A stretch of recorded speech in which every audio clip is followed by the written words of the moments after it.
Happy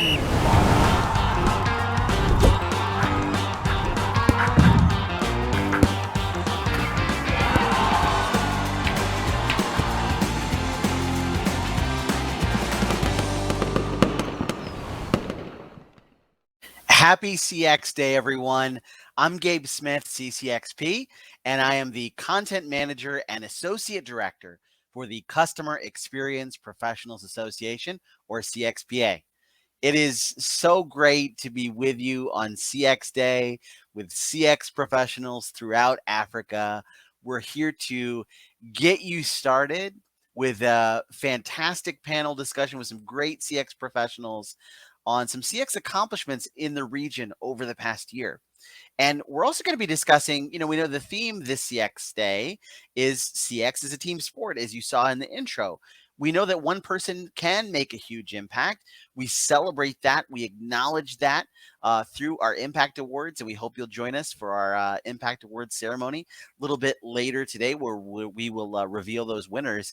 But, beyond the individual, it's really the team working together, working towards that common goal that can really unlock and achieve that maximum CX success. So we're going to be discussing what exactly makes a great CX team, how do you build and maintain a great team, and also discussing what do each of our panelists think is really critical to moving your career forward and achieving that success for your organizations and for yourselves, whether you're in Johannesburg or Nairobi or Accra. So I'm really excited to be facilitating that discussion today with today's panelists, CX professionals throughout Africa. So without further ado, here they are. Mohsen Chassor, CCXP, is the CE of Koramo Advisory in Lagos, Nigeria. Julia Alfeld, CCXP, is the CX strategist and business advisor at Julia Alfeld CX Consulting in Cape Town, South Africa. Adenor Puplampu is the founder and principal at Batilier Consulting in Accra, Ghana. Rebecca Kabugo Mugisha is the CX manager at the National Social Security Fund in Kampala, Uganda. Diana Othieno is the group lead large retail experience for Airtel Africa in Nairobi, Kenya. Ijeoma Okeke CCXP is the chief experience officer at SV Gaming in Lagos, Nigeria. It's so great to be with all of you on CX Day. And one of the things I love about CX Day is it's really a day to celebrate. It's a day to celebrate our accomplishments over the past year. I was talking with someone else the other day about the fact that, in CX, we tend to be so critical. But CX Day really forces us to step back and celebrate. So would love to hear from each of you. And Mohsen, I'll start with you on, any accomplishments that you're proud of during the past year. One CX accomplishment that I'm particularly proud of is the extent to which my firm has elevated the awareness for CX as a discipline in the Nigerian asset management space. Specifically, the non-pension asset management institutions in our client base collectively control 70% of the market. Similarly, the pension fund managers in our client base collectively control 50% of the market. We're committed to developing CX as a practice in the Nigerian asset management sector, and we find it rewarding that we've been able to contribute over time. Mohsen, it's so great to hear of your firm's success in Nigeria. Congratulations on that. Ijeoma, would love to hear your perspective. What's the success that you're celebrating today? Last year was quite unique in the whole world, and for me, there were a lot of things, a lot of new things that had to be done that had never been done before, because we were facing something that was unprecedented in the world. But one thing that I would say that leaves me with a smile every time I remember is helping a friend who was transitioning from customer service to customer experience in her organization, and just going through the journey with her and providing support and mentorship. That I would say would be was the highlight of my year last year. And every time I remember that, that gives me a whole lot of joy. I love that.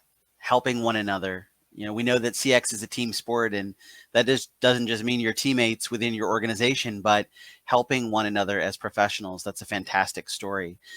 And something I really love about CXPA members, and so glad that you were there to help your friend make that transition into CX at Gioma.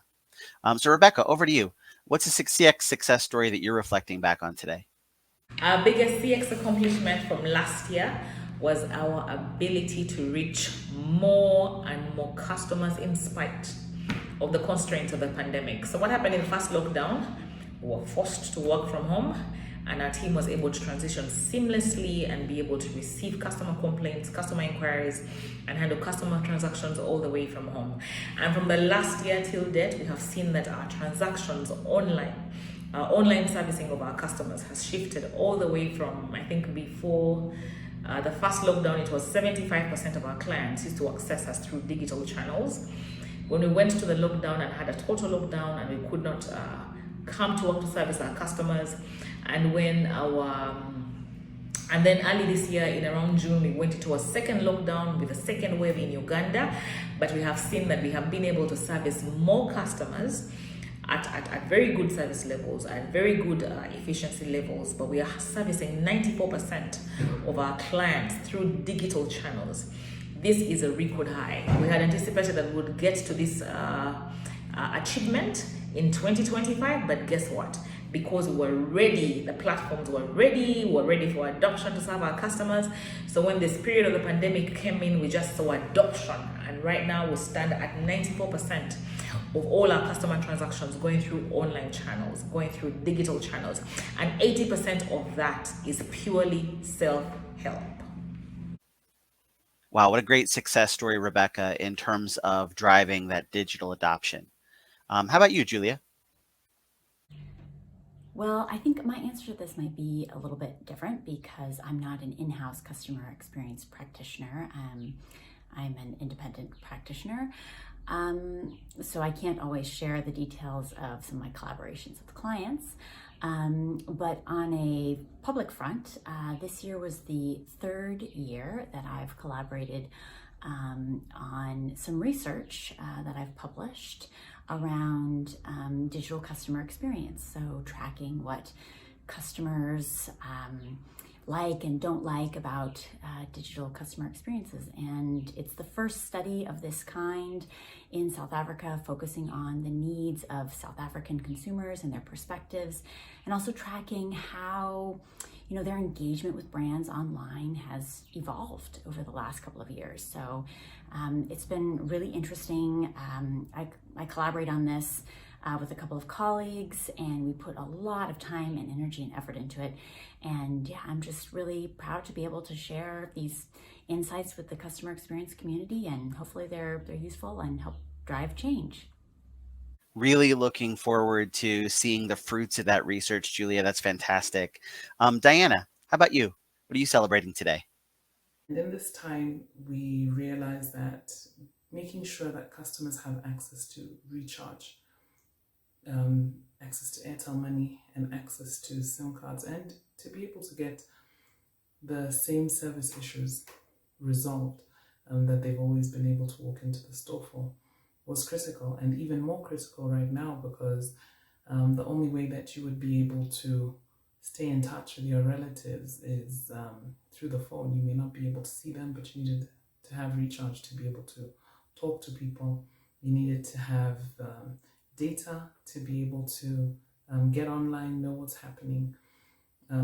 People also started working from home and working remotely, which means you required data to power your internet, so that you could get on and communicate with different people who assist you in your business. So it was very important for us to redesign our in-store experience and make sure that we took into account all the COVID protocols that would make it easier for customers during this time. That's fantastic, Diana. Adnor? 2020 was a challenging year for everyone. We were forced to learn how to cope with pretty tough conditions, all triggered by the global pandemic. businesses hurriedly adapted to be able to meet customers online or in more remote arrangements. In many instances, this was done really quickly without as much focus on the customer experience as would have been desired. My greatest joy comes from having been able to find opportunities through speaking engagements to encourage Ghanaian CX leaders and our counterparts in West Africa and to help them to find themselves and to rediscover their key role during those challenging times. This had become so important because customer touchpoints were rapidly being overrun by language, wording, attitudes that were not right. Customers were inadvertently becoming the enemy instead of the virus. Having this idea acclaimed was not only heartening to me, but it showed that CX in Ghana is still very much alive and has a lot of hope. And speaking of CX successes, we want to give a huge thanks to our CX Day sponsors, each of whom makes this panel and all that we're doing on CX Day really possible. This year, we've created online homes for each sponsor. These pages include some great resources, downloadable content, and even some really nice giveaways. Please take a moment to visit these pages and, of course, to thank these organizations for their great support of CX, CX Day, and CXPA. You know, one of the things that I love about CX Day is that it's global and we get a chance to hear about companies that are really doing CX well that we may not know about in our region. So wondering if you can share some examples of companies that are really doing CX particularly well in your region. So Julia, we'll start with you and then go to Ednor. Yuppie Chef is one of my favorite examples of a CX-focused organization in South Africa.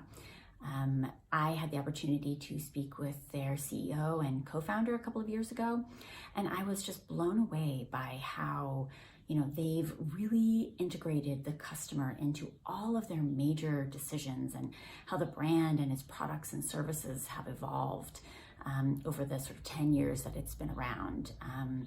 The leadership team really stays close to customer insights.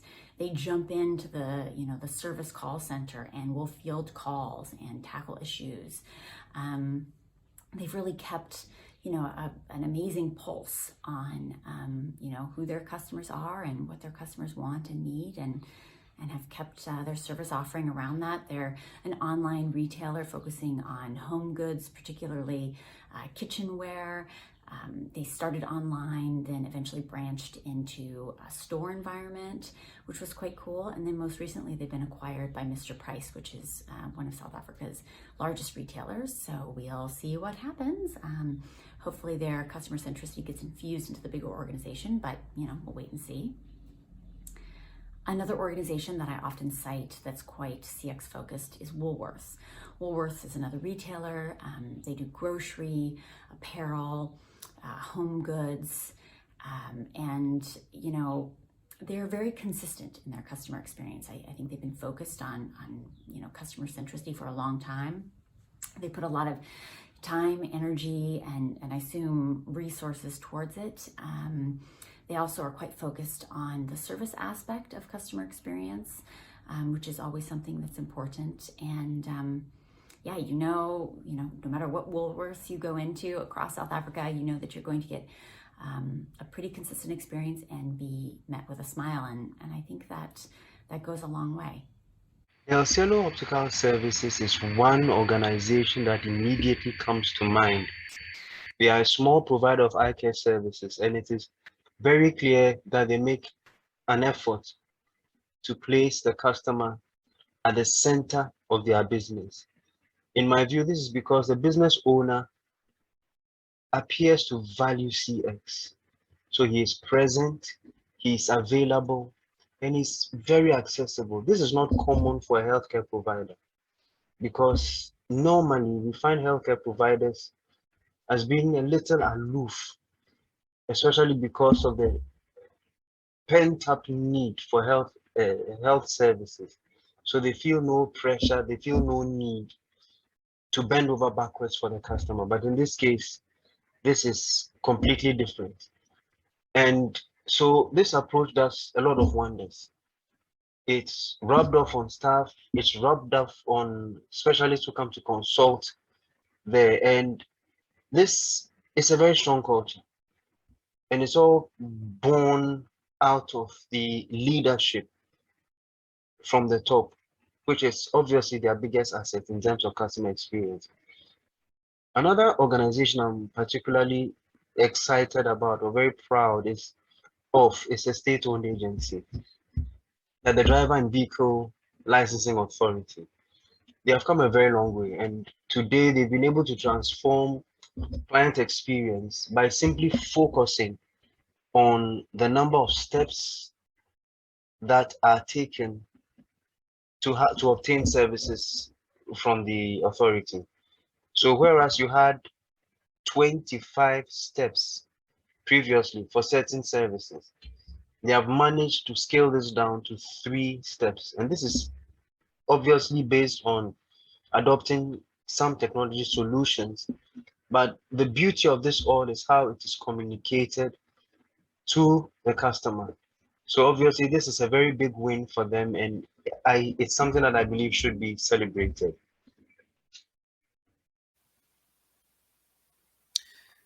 Great examples, Julia and Adenor. How about you, Diana? Examples of organizations in Kenya that are doing CX well? You have, of course, telecommunications. We have a few players in telecommunications, and definitely Airtel is one of them. Together with other telcos, we're very customer centric. We're constantly pushing each other to see who's going to deliver best for customers with the different products and many different offerings that we can give our customers.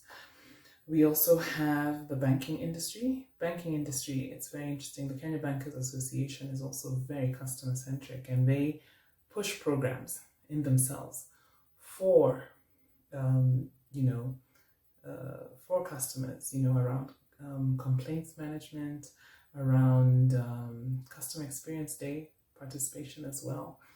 They also have different programs just around process improvements and making sure that the customer gets the best value from banks. So one of the banks that definitely has a huge customer experience program is Kcb Bank, which is where I did my customer experience growing up.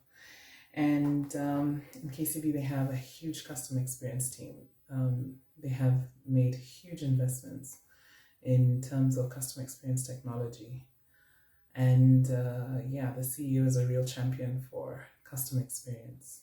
Wow, that's great, Diana. And we know that having that executive buy-in is so critical.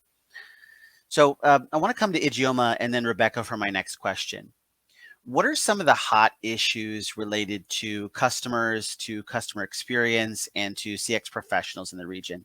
And also, would love to hear from the viewers in the comments as well. What do you see as the major issues facing customers and CX pros in the region? So over to you, Ijeoma.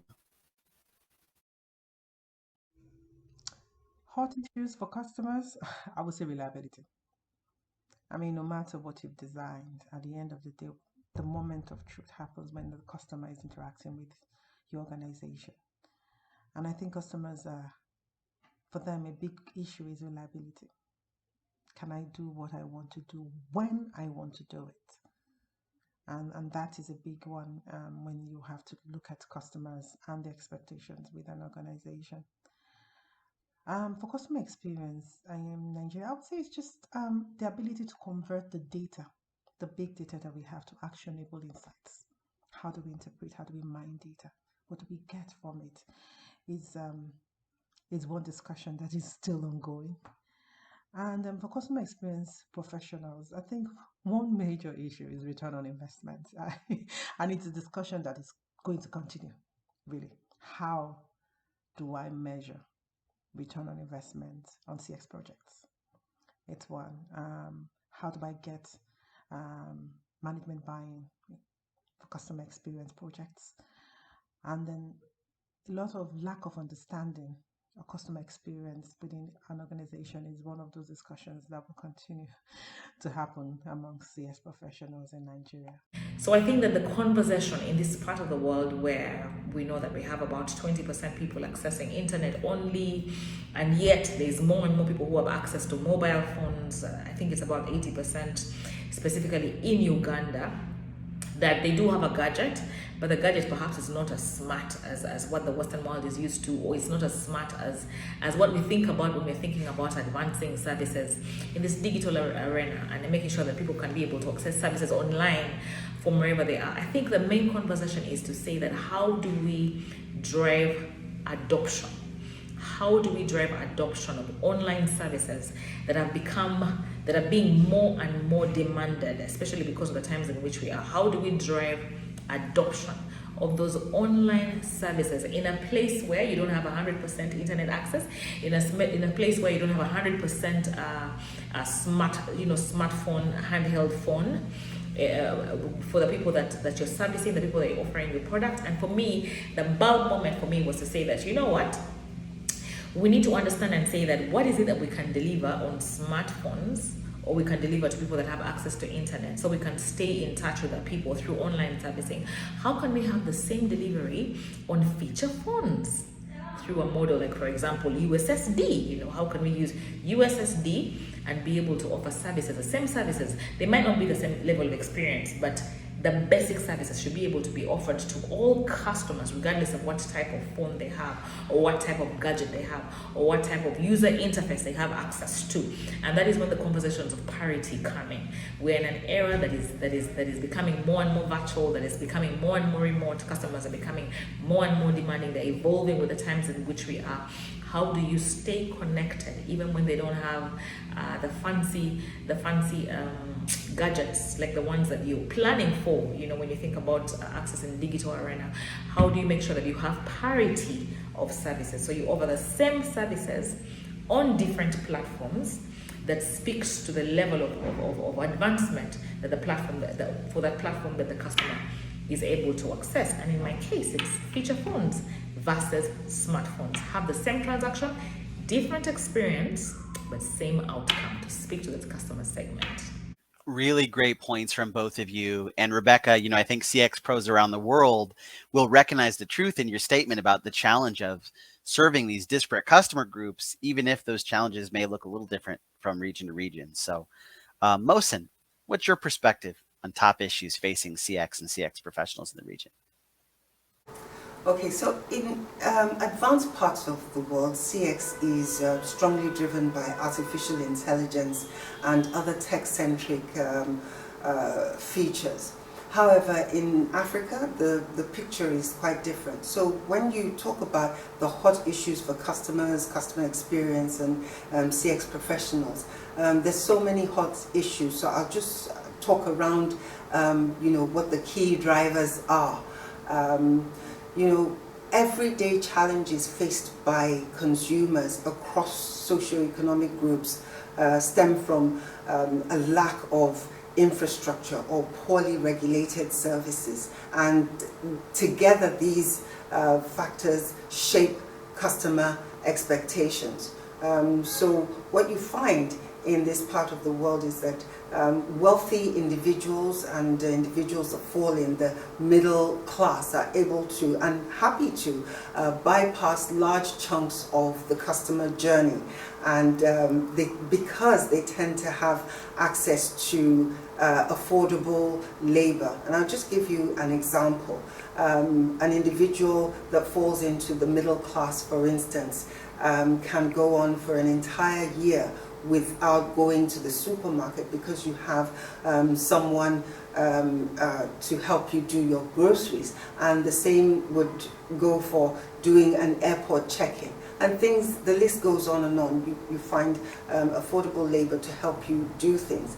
And this is the reason why there are many service providers that can't see compelling reasons to improve service standards around saving time for the customer or simplifying processes.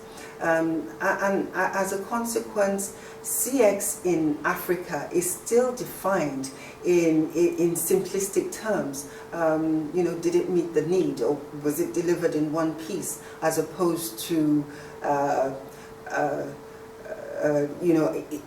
was it easy to access, or was it enjoyable? Was the experience enjoyable? You also find consumers that are willing to find solutions to service issues, as opposed to providing feedback or complaining. And I'll give you another example here. If, for instance, you find it difficult to complete a phone call, or to even make a phone call, or get onto the internet, what you tend to do is go out there and acquire a multitude of SIM cards from different telcos and different ISPs, rather than get back to the service provider to say that coverage in this area is rather spotty and shaky.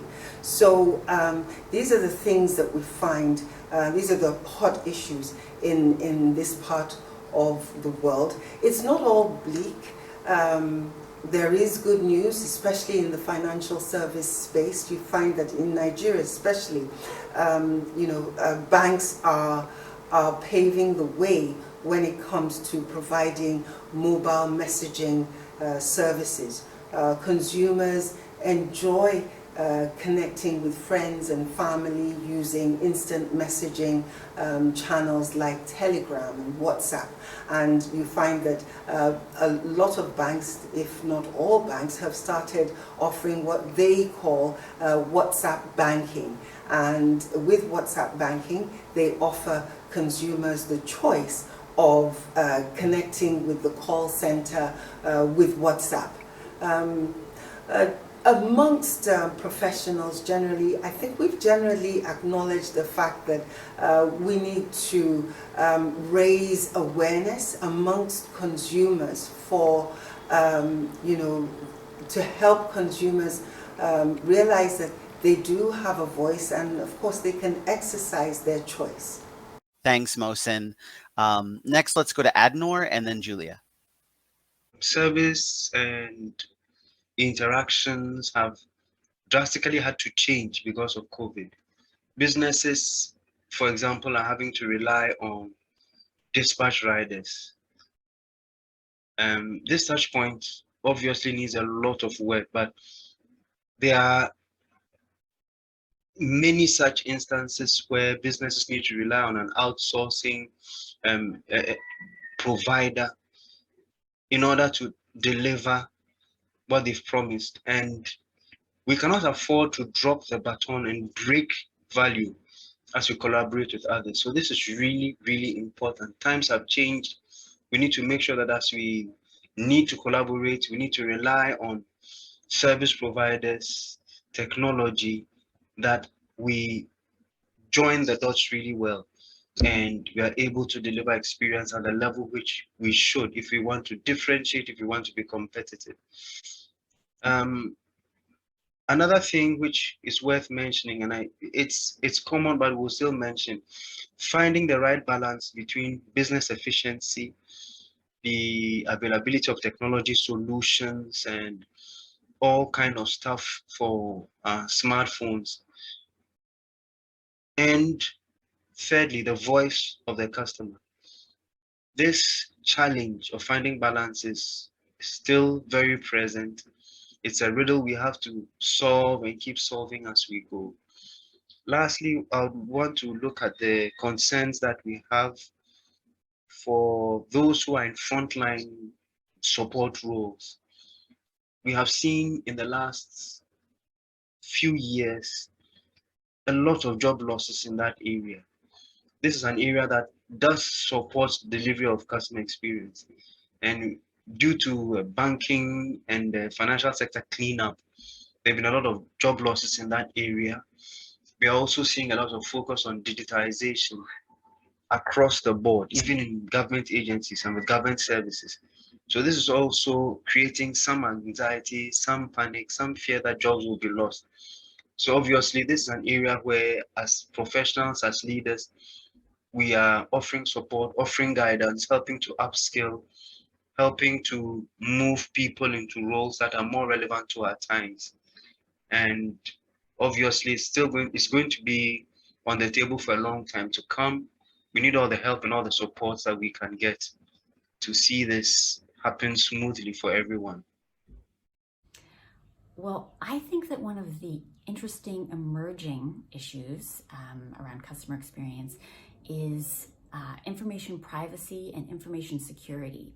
So as more and more consumers in South Africa, and I'd assume the rest of the African continent, move online and they're interfacing with brands and companies in a digital environment, a lot more of their information is floating and flying around. And customers are starting to become a little bit more woke to what that means, that they're starting to learn that, you know, their information is quite valuable, what can potentially happen if their information falls into the wrong hands. And so I think that information security is becoming a more and more important issue, and it's going to be something that CX professionals are going to need to focus on in the coming years, and that's probably going to mean collaborating with IT teams and the like, which will be interesting.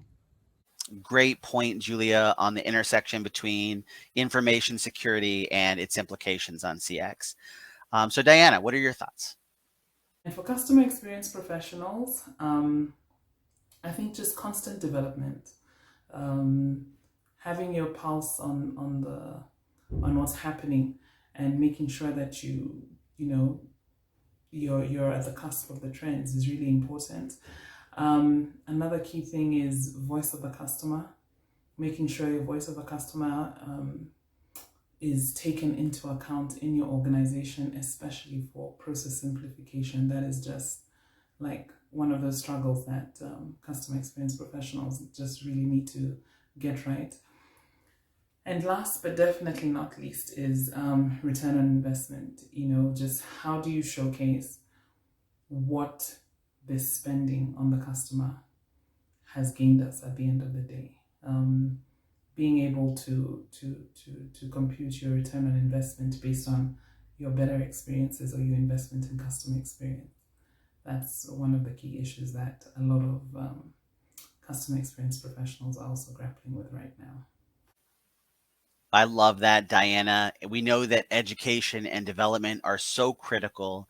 And just a friendly reminder that this CX Day, you can take 20% off most of CXPA's products and services. That includes individual membership, that includes courses on cxpa.org.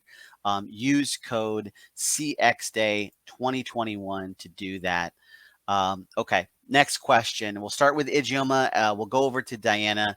What excites you most about the future of CX in Africa? I'm excited about customer experience in Africa because there's that growing awareness of customer experience by businesses, customers, and the practitioners of customer experience. So that is in itself is exciting, and the potential and the possibilities that abound that in the discipline it's quite amazing. The future of customer experience in Africa is very exciting. African customers are so challenging. I mean, they've taken to Twitter for a lot of complaints management. If you are running a corporation in this day and age and you don't have a place on Twitter where people can get to you, or on some social media platform or the other, you really become irrelevant to your customers very quickly. And customers of all ages. We were just having a conversation about this today in a group where people were wondering, why can't you do end-to-end fulfillment of requests from a DM? So this is what our customers are requesting from us. This is what they're requiring. So the future holds a lot in terms of technology, innovation. We have to be very innovative to stay relevant. We also can't just adopt technology from the West or from the East. You find that a lot of that technology becomes maybe unrelatable, maybe it's not easy to implement. We have a unique set of challenges in Africa, and what we really need to do is innovate and really just resolve the problems that African people have. And if we do that, for example, how mobile money is being used, and how and we're continuously innovating with that.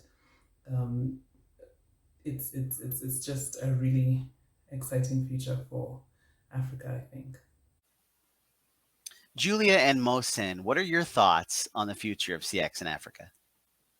Well, I think I'd have to say it's just the growth of the profession and seeing so many customer experience professionals and CCXPs, popping up across the continent, expanding beyond, South Africa, Kenya, Nigeria, the countries that I think were the first to sort of embrace customer experience as a business practice, but to see, so many more CX professionals, people interested in the profession and what that means in some of the emerging markets in terms of improving customer experiences and just growing our profession across the globe.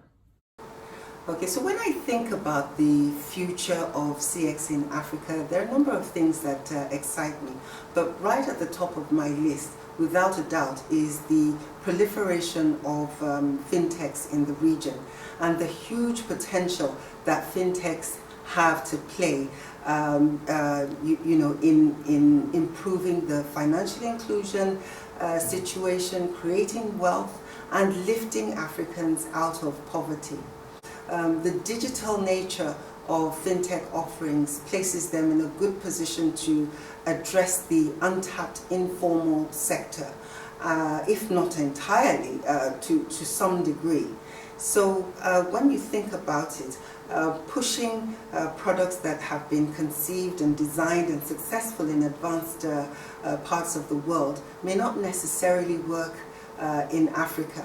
So what I expect to see is a situation where fintechs are beginning to see the merits in applying CX practice tools like human-centered design and design thinking, especially as these methods require an in-depth understanding of the customer and an immersion in user communities.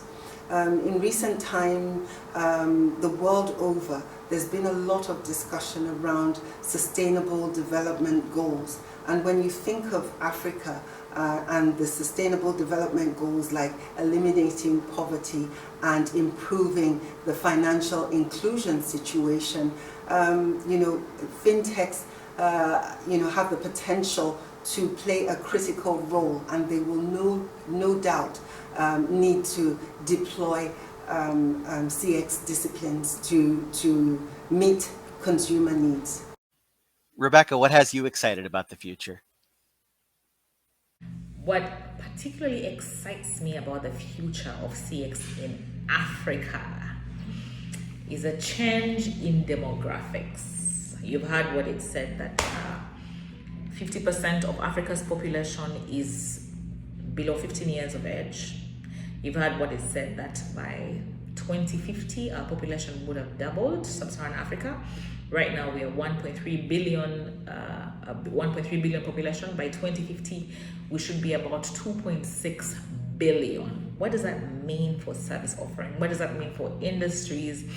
What does that mean for the population, this young population, the still growing population in sub-Saharan Africa? That we're going to see a lot of consumers being millennial, a lot of consumers being the Gen Zs, a lot of consumers being the Gen Is. Their behaviors are different from the earlier generations. They're tech savvy, they're digital natives. They just love everything online. They love everything ubiquity. They love everything safe, secure, speed. They love experiences. So the exciting thing about that is that this part of the population is youthful, loves exploring, is inquisitive, loves inquiring, and they love experience. They love looking at themselves on social media. They love Instagram. They love TikTok. So what does that mean for CX? What does that mean for CX? That means that we have to get into the psyche and the mind of the changes in the demographics for our growing consumer. The consumer is changing slowly. Before now, you would say that, you know, people are more attuned to traditional methods of service delivery. They would walk into a store. Your millennial and your Gen Z does not want to walk into a store. They want delivery at their home. They want to tick and slide on their phones and be able to close a transaction. So the exciting thing for us is to understand the shift in the demographics, the shift in the person who's willing to pay for a service now, who's willing to pay for a product, because they're the ones coming to the marketplace. They're the ones that are starting to earn, you know. They're the ones that are pulling out their wallets. So we need to be able to appeal as service providers, as CXers. We need to go to a place of empathy and understand the mind of this young consumer, the mind of this millennial, the mind of this Gen Z that is coming to the marketplace, the mind.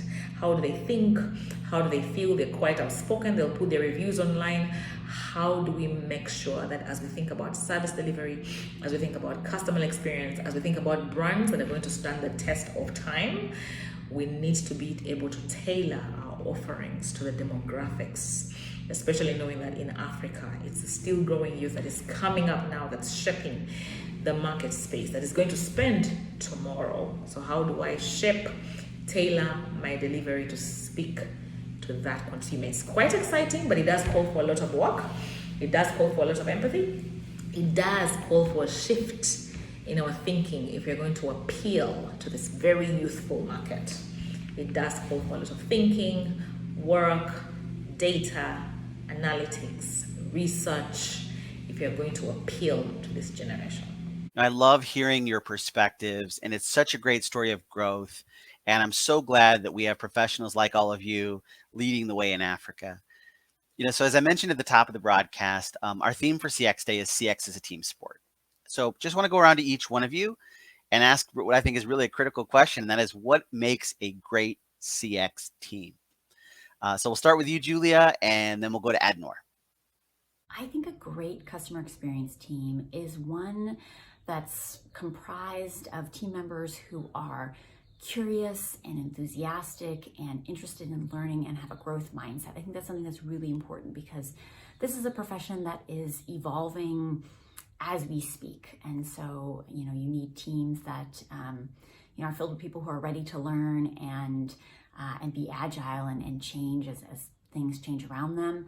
I think it's also important to have quite an interdisciplinary team. So people from different professional backgrounds, different types of experiences, maybe different industries. I think the more sort of diversity you have in that sense, diversity of perspectives, diversity of personal backgrounds, I think those are all things that make great customer experience teams. Additionally, I think it's important for customer experience professionals, because what we do is so incredibly cross-functional. It's important that customer experience teams be filled with diplomats, if I can say that, people who are, you know, willing to collaborate with other teams and know how to do so in a tactful way. Teams practice a lot. If we want to win with CX, we need to make time off stage to run through our scenarios over and over and over and over again. Let's face it, even within our own organizations, the CX function needs to compete for scarce resources. So internally, we need to be prepared. We need to have our facts backed by our numbers right in order to make that pitch that will give us that advantage. Externally too, because of the level of collaboration that we are involved in now, we also need to rehearse and be prepared, so that when we go meet our customers, or when they come to us, we have all the dots aligned and we produce the kind of experience that we have designed and we desire to see delivered. Yeah, practice isn't just important in sports, it's also important in CX. Great point, Adnor. Let's go to Mohsen and then Ijeoma. There are two things I'd like to speak about when it comes to CX teams.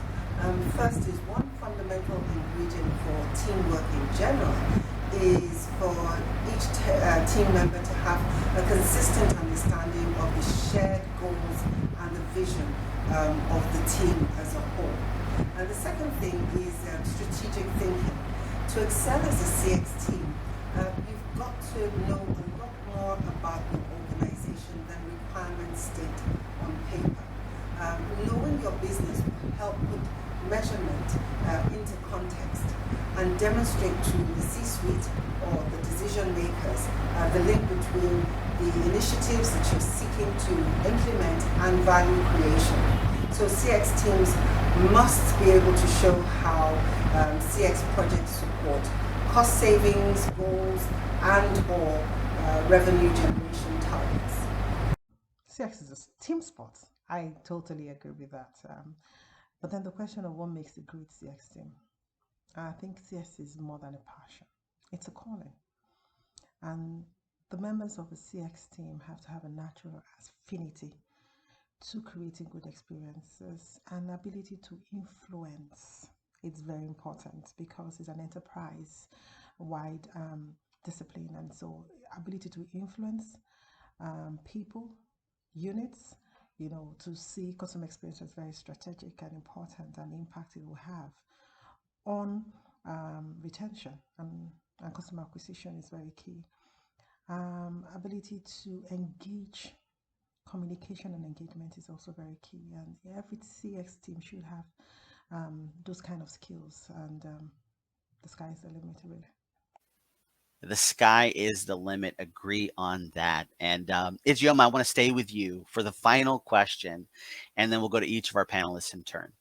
And that is, what is one final piece of career advice that you'd like to share with CX professionals in your region? First of all, join CXPA because I believe it's important that you are part of a group of people who share a common passion. There's a whole there's a whole lot of learning happening daily in CXPA. You are leveraging on the experiences of professionals who have gone ahead of you and done what you're just started. So you don't have to reinvent the wheel, you just leverage on the experience. The opportunity to discuss, to learn, to exchange ideas, to visit organizations that are where you are aspiring to be. And the second thing is, I would say, is get your CCXP certification. For me, the process of getting my CCXP certification opened my mind to a whole lot of possibilities and potentials. And I think for me, it's something that I would advise anyone who's starting on this journey to do. Thank you. Career advice for a CX professional, I would say learn as many skills as you possibly can. Keep yourself relevant, keep learning. What I've seen in the customer experience field is that it has changed significantly from just looking at contact centers. In fact, we started with call centers to contact centers. Now we're talking about from calls to interactions. We're moving from just serving customers to sales and service. So there's a lot of changes that have happened.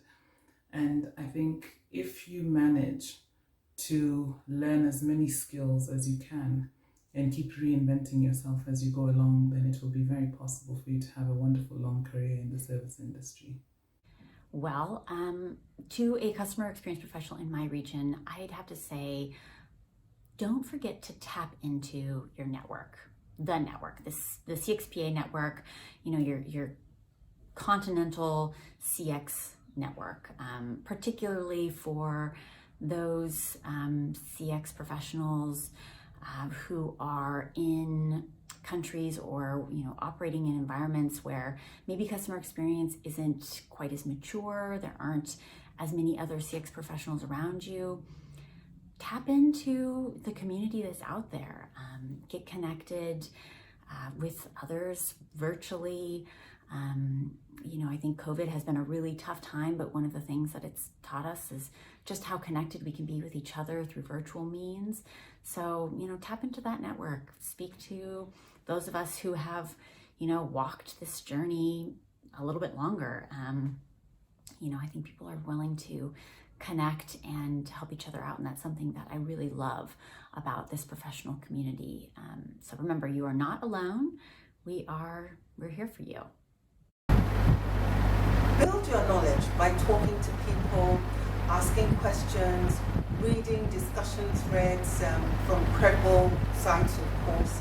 It's also important to recognize that the CX discipline is quite broad in the sense that the individual has to develop themselves in other subjects of strategic importance, such as strategy development and execution, change management, and project management. The last thing I'd like to say is proactively volunteer to give presentations to senior audiences on how to improve client experience in your workplace and external audiences as well. Be that resource for improving knowledge of best practice. I would honestly ask them to subscribe to the CXPA. I would also challenge them and interest them in getting certified, because the process alone is a light bulb. The process alone is creates like a whole level of awareness. It creates magic in your head on what's happening around the world in terms of CX and what that means to your own organization, what that means back home. How do you tailor that? Does it even make sense to our world? Or can you tailor that in your own context? Because you do have context, but how do you benchmark and bring that back home so that it can work for you? One of the things that helps me as I follow the conversations on CXPA, as I prepare for my exams. I failed the first one. I'm hoping that I will at least pass this one. I'm waiting for my results. But what helps me in that entire process of being a part of the conversation is understanding what's happening, understanding what's working, and then coming back home to see how I can tailor that. And that could be different things for your organization. But to say that, for instance, this year in my organization, we're looking at empathy has become a big thing for us from last year, this year, next year. We're driving that so we can have internal centricity, so that we have the same lens when we're looking at the customer. We want to look at the customer through their lens and not our own lens. And that entire journey and process to take your entire organization through that, it doesn't happen in one day. It doesn't happen in one day. But you see, when you latch into something, for example, like empathy, how empathy is going to drive the customer conversation in your organization, you want to know what other CX people are thinking around the world, what they have done, what has worked. So recently in my reading and in my conversations, I followed and said, wow, somebody can actually link empathy to business value. But I would not have been able to understand that that's happening in another world unless I was following those conversations. So because I'm following them, I'm able to understand that this is what's happening in my own organization, this is what I'm trying to do, but elsewhere they're doing it like that. So just that understanding alone and looping empathy to business results and understanding that is going to make me, enable me, empower me to drive that conversation for my executive team back home. Because most times, you all know CXers, you know that sometimes you're speaking CX and guess what? It's just you in that department, in that unit, and the entire organization is not getting it. But the moment you get a sponsor on the executive team and they understand it, then it will allow you to drive adoption for centricity within your organization even faster. But guess where all those light bulbs come from? They come from following the conversation on the CXPA forum. They come from me preparing my exam, and I'm glad that it expires in 2 years, meaning that you have to keep up with the trends. You have to keep studying, you have to keep reading, you have to keep understanding, because there's all these beautiful things in one place. All these beautiful conversations, all these benchmarks, all these metrics that are happening, all these success stories and failures, and people are learning from each other, different industries, different sectors. So the single piece of advice that I have for you is to log on, to subscribe, because then you will find a cocktail of so many CX things and elements and initiatives, and you'll be able to know what do you pick out that you can tailor to your own organization, to your own area, to this part of the world, to our region, so that you can also keep ahead of the trends. So get yourself a subscription on CXPA. Africa is credited with having given the world the saying, if you want to go far, go with others. Don't run alone. Build healthy connections with committed professionals and see how that will educate you, that will challenge you, that will open up opportunities for growth for you. Really great points all. And as Rebecca and Ijeoma said, if you are interested in getting involved with CXPA as a member, there's never been a better time to do it. And to all of our panelists, thank you for your leadership in Africa. I know the future of CX is in good hands. So looking forward to our next conversation with all of you. I will hope you'll join us for CX Day festivities throughout the day here on social media. And you can also see what's next on our event calendar at cxday.org. So take care and happy CX Day, everyone.